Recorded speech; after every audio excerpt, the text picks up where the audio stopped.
তবে আপনাদেরকে আজকে বলে যাচ্ছি, আমার সঙ্গে কতদিন মিশছেন জানি না, আমি বাপ খুব মানুষের সঙ্গে আর কি করি, হই হাই করে মিশতে থাকি সব সময়, জানেন কি জানি না, কিন্তু নীতিতে কোনো বেটাকে আমি চিনি না। আমার মসজিদ, আমার মাদ্রাসা, আমার সম্পদ, আমি কি হিফাজতের জন্য কথা বলতে পারি না? হ্যাঁ কি না বলুন, পারি না? পারি না। যিনি লুটবে তিনি দোষী নয়, যিনি অন্যায় করবে তিনি দোষী নয়। আমি ন্যায়ের পক্ষে কথা বললে আমি দোষী হয়ে যাই আমার কওমের কিছু মানুষের কাছে। কোন দিক দিয়ে যখন আমায় রুখতে পারে না, আমাদেরই মতো সেজে একদল বক্তা মৌলী সাহেব ঘুরছে, তখন তাদের দ্বারা দিয়ে আমার বিরোধী করা হয়।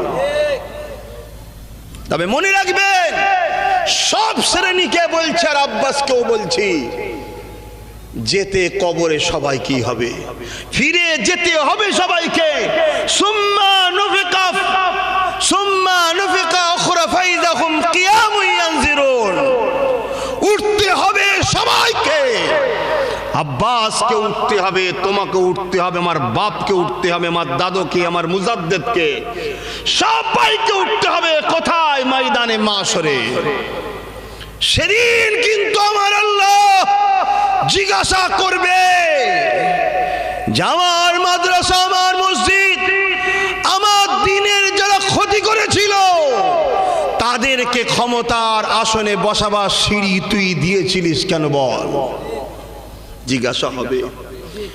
নামাজ কাজা নিজের ক্ষতি, রোজা কাজা নিজের ক্ষতি, হজ কাজা নিজের ক্ষতি, গান শুনেছ নিজের ক্ষতি, ইসলামের ক্ষতি নয়। কিন্তু একজন ইসলাম ও গুস্তাখে রাসূলকে ক্ষমতার আসনে বসিয়ে দেওয়া মানে দ্বীন ও ইসলামকে ধ্বংস করার সহযোগিতা করা, ঠিক না বেঠি?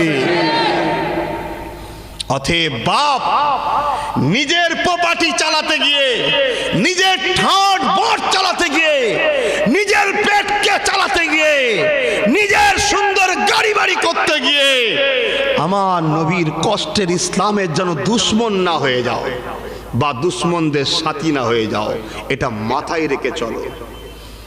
তোমার নবীর বংশের ছেলে আমরা কুরাইশ বংশের ছেলে। সিদ্দিক আকবরের খুন, মৌলা আলী, উসমান গনি, উমর ফারুক, সিদ্দিক আকবর, ইনারা একই বংশের, নবীর বংশের, যেটা হলো কুরাইশ।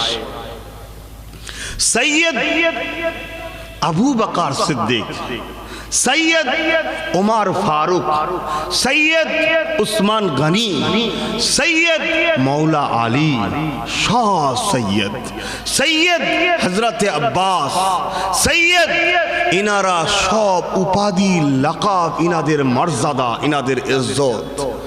আমাদের মুর্শিদ কেবলা 19 শতাব্দীর উলিল আমর সৈয়দনা আবু বকর সিদ্দিক আল কুরাইশি ফুরফুরাবি রাহমাহুল্লাহ, উনি সৈয়দ, উনি কুরাইশ। জোরে বলুন সুবহানাল্লাহ। ভাই আমার, আপনারা আমার বাপের রুহানি ছেলে, তাই কু আনফুসাকুম ওয়া আহলিকুম নারা, নিজে বাঁচার চেষ্টা করছি জাহান্নাম থেকে, আপনাদেরকেও বাঁচাবার চেষ্টা করছি জাহান্নাম থেকে। এটা কোরআনের হুকুম। তাই অনুরোধ করে যায়, অনেক কষ্ট, অনেক কষ্ট।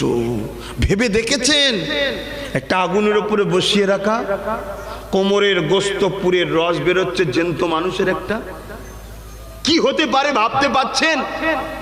ভাই শুনছেন তো নাকি বেজার হয়ে গেলেন? তবে আপনাদেরকে আজকে বলে যাচ্ছি, আমার সঙ্গে কতদিন মিশছেন জানি না, আমি বাপ খুব মানুষের সঙ্গে আর কি করি, হই হাই করে মিশতে থাকি সব সময়, জানেন কি জানি না, কিন্তু নীতিতে কোনো বেটাকে আমি চিনি না। এই হাসছিলাম, এই তার সাথে গল্প করছিলাম, একবারও ভাবিনি আমি পীর সাহেব ও আমার মুড়ির জুতোর কাছে বসবে, ভাবি না, ওকে ভাই মনে করে বুকে বুকে নিয়ে কথা বলছি।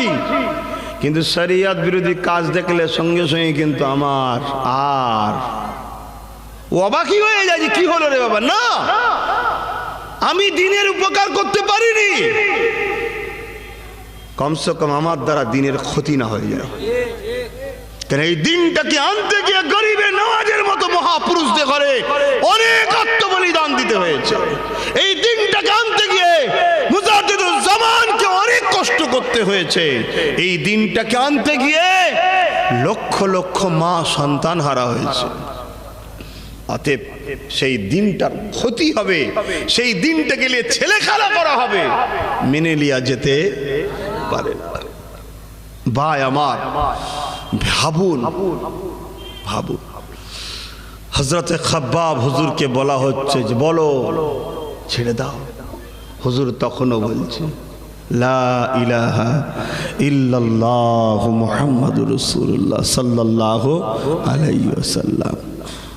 অনেকে ফু দিয়ে চোখে লাগায়, লাগায় না ভালো জিনিস। কি জিনিস? ভালো জিনিস। নবীর নামে চুমা দেওয়া ও চোখে বোলালে যাদের চোখের রশ্মি চলে যায়, আল্লাহ এই নামের ফজিলতে চোখের রশ্মি ফিরিয়ে দেয়। জোরে বলুন সুবহানাল্লাহ। একটা নাত আছে না, দিল কা উজালা নামে মোহাম্মদ, আঁখোं का तारा नामे मोहम्मद। बोलो ना, दिल का उजाला नामे मोहम्मद, आँखों का तारा नामे मोहम्मद। जन्नत के पत्तों पे अरसे उला पर, सबाई बोलो, जन्नत के पत्तों पे अरसे उला पर आदम ने देखा था, आदम ने देखा था, आदम ने देखा था नामे मोहम्मद। दिल का उजाला नामे मोहम्मद, आँखों का तारा नामे मोहम्मद। बोलूं सुभान अल्लाह। पूछेगा मौला है लाया क्या क्या, अगर मसर के दिन, क़यामत के दिन, रोज हशर के दिन मौला पूछेंगे क्या क्या लेके आए हो। दुनिया हमारे है, जमीन आसमान सब हमारे थे, सब कुछ हमने दिया तुझे, तो मेरे लिए क्या लेके आए हो। तब हम सब कहेंगे, क्या कहेंगे? पूछेगा मौला है लाया क्या क्या, मैं तो कहूँगा नामे मोहम्मद। तब खड़े होके आदब से कहेंगे या रब्बुल आलमीन, कुछ भी नहीं मगर मैं आशिक थे आपके हबीब की। बोलूं सुभान अल्लाह। दुनिया ने हमको कितना टोका, दुनिया ने हमको कितना खरीद करने की कोशिश भी किए, दुनिया हमको कितना गाली भी दिए, दलाल भी बोले, झूठा बोले, फसाद भी किए थे, हमको रुकने भी कोशिश किए थे, हमारी महफिल को बंद करने की भी कोशिश किए थे। हम जब ओली के दरबार में जाते थे हमको दुनिया गाली भी देते थे, हमको कभी कभी पीटते भी थे, फिर भी मेरे मौला मैं आपके हबीब को नहीं छोड़े, क्योंकि आप अपने हबीब को खुद मोहब्बत करते हैं। बोलिए सुभान अल्लाह। पूछेगा मौला है लाया क्या क्या, पूछेगा मौला है लाया क्या क्या, मैं तो कहूँगा नामे मोहम्मद। जोर जोर, मैं तो कहूँगा। লজ্জা লাগছে? গান গাইলে শয়তানের দিকে যাওয়া হয়, এটা পড়লে রহমানের দিকে যাওয়া হয়। জোরে বলুন সুবহানাল্লাহ। একটা মানুষ যদি শুধু বসে বসে ইয়া রাসূলুল্লাহ, ইয়া রাসূলুল্লাহ, ইয়া রাসূলুল্লাহ, ইয়া হাবিবাল্লাহ, ইয়া নবী আল্লাহ, ইয়া রাসূলুল্লাহ, ইয়া হাবিবাল্লাহ, ইয়া রাসূলুল্লাহ, ইয়া নবী আল্লাহ, ইয়া হাবিবাল্লাহ, পার অক্ষরে 10টা করে নেকি প্রত্যেক টাইমে পেতে থাকবে। জোরে বলুন সুবহানাল্লাহ। पूछेगा मौला है लाया क्या क्या, पूछेगा मौला है लाया क्या क्या, मैं तो कहूँगा नामे मोहम्मद, मैं तो कहूँगा नामे मोहम्मद। जन्नत के पत्तों पे अरसे उला पर, जन्नत के पत्तों पे अरसे उला पर हवा ने देखा था नामे मोहम्मद। अल्लाहुम्मा सल्ली अला।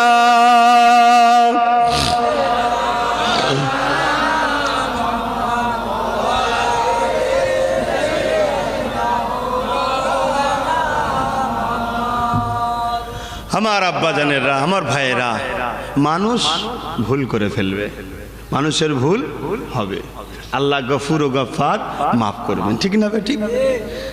এই ওয়াজগুলো কেন করা হয়? যাতে করে এই মেসেজটা আপনার কাছে যায়, আপনি আপনার ভুলটা বুঝতে পারেন, আপনি তওবা করে ঘরের ছেলে, নবীর ঘরের ছেলে। আপনারা জানেন তো নাকি?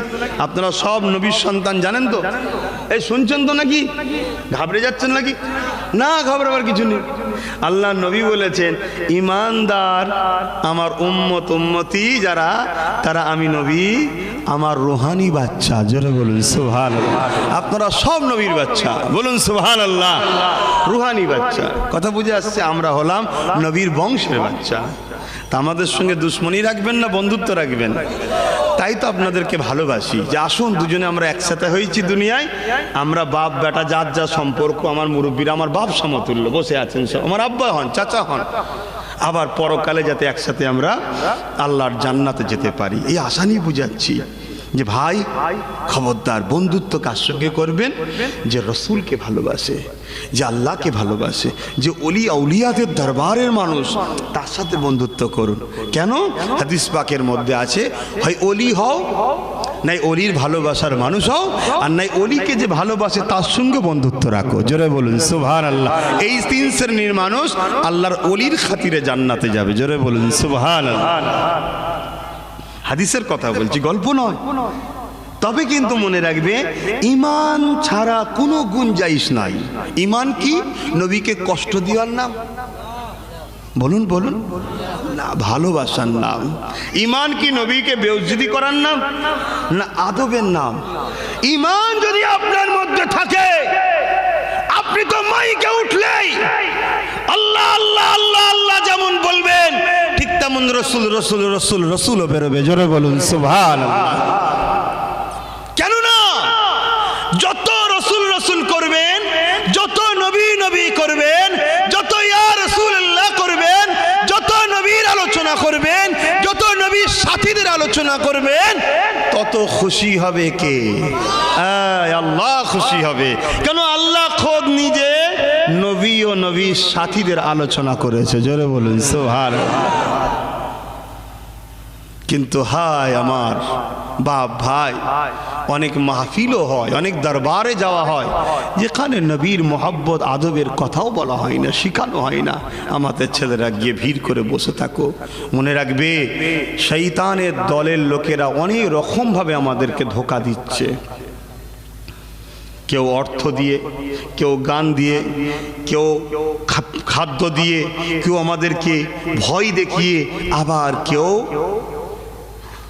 মুনাফিক সেজেছে, পুরো মুলি সাহেব সেজেছে, কিন্তু তার লক্ষ্য আমাদের কাছে এসে বসা, আমাদের হৃদয়ে জায়গা করা, টুকটুক টুকটুক করে রসুলের প্রেম থেকে সরানো।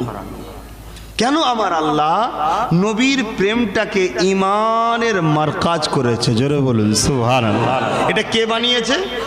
জোরে বলুন আল্লাহ।